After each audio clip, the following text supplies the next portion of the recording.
BJP MLA Katipalli Venkataramana Reddy ఒక్కసారి మాట్లాడించే ప్రయత్నం చేద్దాం. నిన్న ఒకవైపు మీ సభ్యులు కూడా మాట్లాడుతూ ఒకరేమో బిల్లుకు మద్దతు ఇచ్చారు నిన్న జరిగినట్టు, ఇంకొకరేమో వాకౌట్ అని చెప్తున్నారు. మీరేమో ముందే వెళ్ళిపోయారు. ఎందుకు సభ్యుల మధ్యలో సంఖ్య తెలియలా? ఇదంతా ఎందుకు జరుగుతుంది? తాస్తారు నాకు ఒక ఫోన్ వస్తే ఎమర్జెన్సీలో వెళ్ళిపోయామండి. యాక్చువల్ 6 గంటలకు అయిపోతుంది, వెళ్తాం అనుకున్నాం. అది 8 అయింది, 9 అయింది. సమస్య హాస్పిటాలిటీ ఉండే, అర్జెంటుగా వెళ్ళాల్సింది ఉండే. మా దగ్గర అతను హాస్పిటల్లో ఉండే, వెళ్ళాల్సిందే. అది మార్నింగ్ 11 o'clock అడ్మిట్ అయితే మధ్యాహ్నము లంచ్ బ్రేక్లో మాట్లాడాము, సాయంత్రం వస్తున్నా అని చెప్పినాం. ఎమర్జెన్సీ ఉండే వెళ్ళాల్సి వచ్చింది. ఇకపోతే మీరు అడిగిన ప్రశ్న అది ఫ్లోర్ లీడర్ని అడగాల. ఫ్లోర్ లీడర్ గారిని అడిగితే ఫ్లోర్ లీడర్ గారు లేనప్పుడు డిప్యూటీ ఫ్లోర్ లీడర్ బాధ్యత తీసుకుంటాడు. అంతే. చైర్మన్, మీడియా చైర్మన్ లేనప్పుడు వైస్ చైర్మన్ తీసుకుంటాడు. కాబట్టి అందరికీ సమాధానాలు చెప్పలేరు. సిఐ గారు లేకపోతే ఎస్ఐ గారు మాట్లాడతారు, ఎస్ఐ గారు లేకపోతే హెడ్ కానిస్టేబుల్ మాట్లాడతారు. కానీ అందరికీ అన్నీ మాట్లాడలేము. ఇకపోతే శాసనసభలో ప్రజా సమస్యల గురించి మాట్లాడినటువంటి ఏ శాసనసభ్యుడు లేడు. అది శాసనసభ గానే కాదు, చట్టాలు చేసుకోవడం వారికి అనుగుణంగా చేసుకోవడానికి పెట్టినటువంటి ఒక చైర్. గుడిలో వెళ్ళి మొక్కితే పాపపుణ్యాలు పోతాయి, మనం చేసిన పాపం పోతుంది, పుణ్యం వస్తుందని గుళ్ళకి పోయి పొర్లు దండాలు ఎట్లా పెడతామో బయట తప్పులన్నీ చేసేసి దానికి అనుగుణంగా చట్టాలు చేసుకోవాలి, అది ప్రజల నెత్తిన రుద్దాలి. కాబట్టి అసెంబ్లీకి వచ్చి కూర్చుండి ఆ చైర్లలో కూర్చుండి మాట్లాడతారు. మాట్లాడినప్పుడు అది చట్టరూపం అవుతుంది అనేది వాళ్ళ ఆలోచన. అంతే తప్ప ఏం లేదు. ఇప్పుడు చర్చలోకి పోతే కన్ఫెషన్ ఆ హోమ్ ఉంటుంది, అట్లాగే గుడికి పోతే సాష్టాంగ నమస్కారం ఉంటుంది, అట్లాగే మసీదుకి పోతే ఖురాన్ మీద ప్రమాణం చేసి మనము మాట్లాడాల్సి వస్తుంది. ఇవాళ వీళ్ళకు ఇదొక మాది చట్టం చేయడానికి ఆ జాగా కావాలి కాబట్టి వస్తారు. 9వ తారీఖు నాడు తెలంగాణ తల్లి మీద లొల్లి కథం. 16, 17, 18, 19 4 రోజులల్లో విరామాలే 14 గంటలు ఇచ్చారు. ఇక పరస్పర దూషణలు, అసభ్య పదజాలంతో అది మొత్తం సమయమే లేకుండా పోయింది. మీలాంటి వాళ్ళు మరి ఎందుకు గొంతు విప్పట్లేదు? ఎందుకు మీరు మాట్లాడొచ్చు కదా? మాట్లాడడానికి అందరు ఎమ్మెల్యేలకు కూడా మాట్లాడాలా, 57 మంది ఉన్నారు. మాట్లాడాలనేది అందరికీ ఉన్నది. కానీ పార్టీల పరంగా కొందరికి గొంతు నొక్కే పరిస్థితిలో ఉంది. అంటే మీ గొంతు నొక్కుతున్నారా? నేను ఎవరికి భయపడే వ్యక్తిని కాదు. నేను రాజకీయం 5 ఏళ్ళు చాలనుకున్నాం, నీతి నిజాయితీగా గెలవాలనుకున్నాం, no bribe, without liquor, without క్యాష్తో గెలవాలనుకున్నాం, ప్రజల్లో మార్పు రావాలనుకున్నాం, సొంత ఆస్తులతో పనులు చేసి పెట్టినాం. 5 సంవత్సరాలు చాలు అనుకున్నాం. ఇంతకన్నా ఎక్క చేసే యోచన కానీ ఆలోచన కానీ స్వార్థం కానీ నాకు లేదు. ఒక మార్పు తీసుకురావాలనే ప్రయత్నంలో భాగంగా నేను మాట్లాడుతున్నా.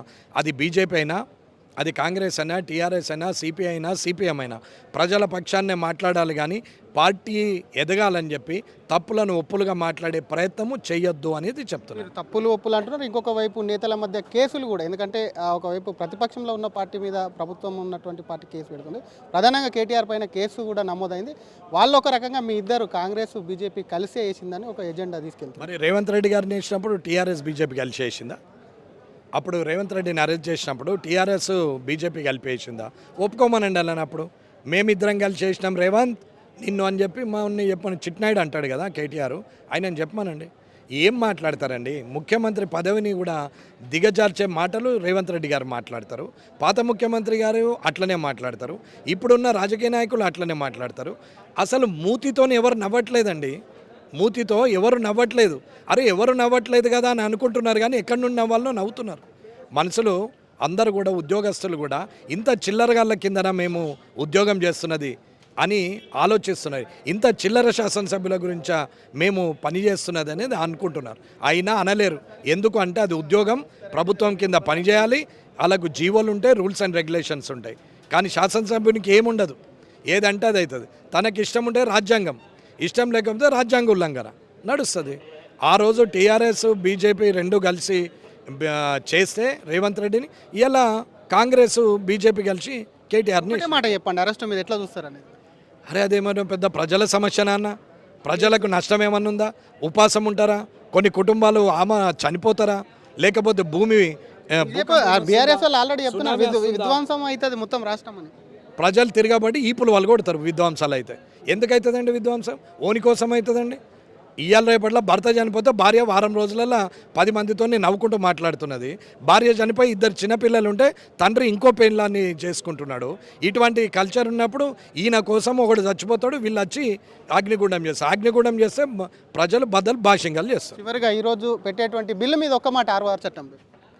అన్న ఇవాళ బిల్లు ఏది చేసినా రైతు అనే వ్యక్తిని ఇబ్బంది పెట్టడమే తప్ప ఏమీ లేదు.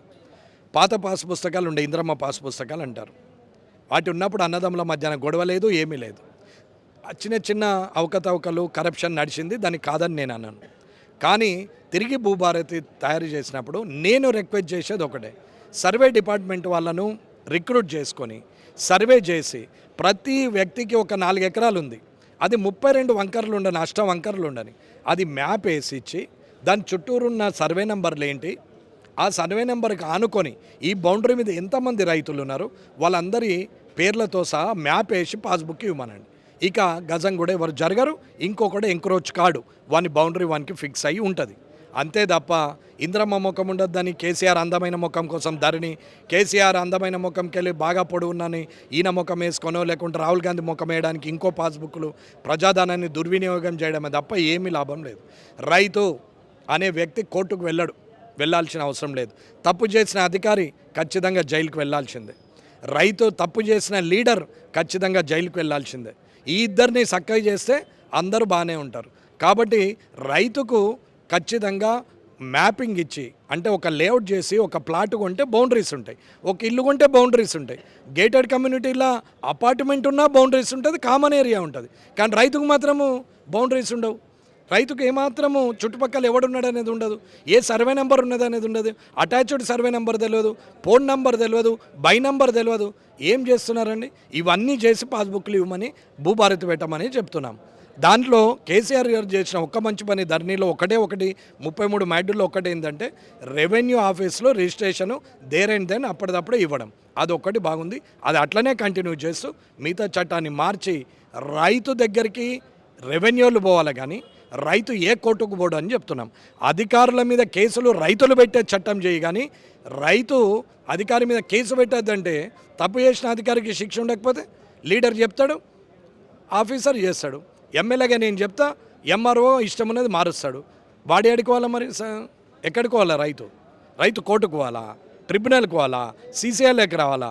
పుణ్యాత్ములు ఉన్నారు ఈడికెళ్ళి అందాక MRO, RDO, collector, joint collector, CCLA అందరూ మంచి వాళ్ళు, సత్యపూసలు ఉన్నారని వీళ్ళెంబడి తిరుగుతారా?